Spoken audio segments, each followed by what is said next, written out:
Je veux demeurer près de toi, être purifié dans ta présence. Je veux me prosterner à tes pieds, entendre ta voix et marcher avec toi.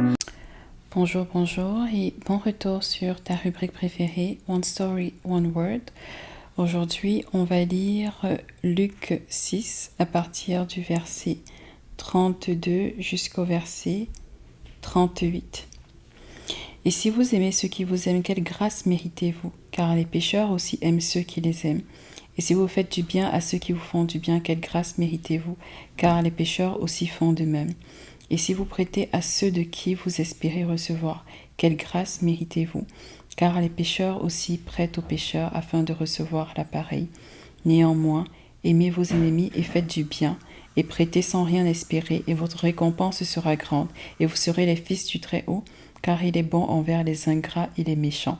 Soyez donc miséricordieux, et comme aussi votre Père est miséricordieux. Et ne jugez pas, et vous ne serez jamais jugés. Ne condamnez pas, et vous ne serez jamais condamnés.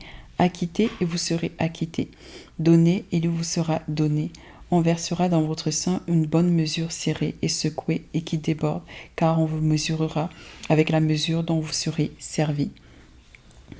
Alors, ce passage-ci m'avait beaucoup bousculé en début d'année quand moi je l'avais lu quand je l'avais lu la première fois de manière plus sérieuse. Et c'était vraiment la partie prêter sans rien espérer qui m'avait touchée. Mais avant d'arriver là, on va aller dès le début. Ça dit, si vous aimez ceux qui vous aiment, quelle grâce méritez-vous?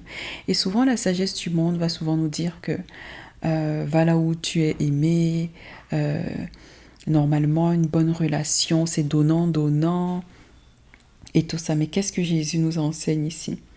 Il nous enseigne que l'amour que tu donnes aux gens n'est pas supposé être conditionné par l'amour que eux ils te donnent. Il nous enseigne que le bien que tu fais n'est pas supposé être conditionné par le bien que les autres te font. Parce que quelle est la différence entre toi et un pécheur? Il te dit, en plus, c'est d'habitude quand tu prêtes de l'argent, le mot prêter dans sa définition première, c'est que tu donnes de l'argent à quelqu'un dans le but à ce que cette personne-là, en retour, elle te rembourse. Mais là, il te dit, prêtez sans rien espérer et votre récompense sera grande.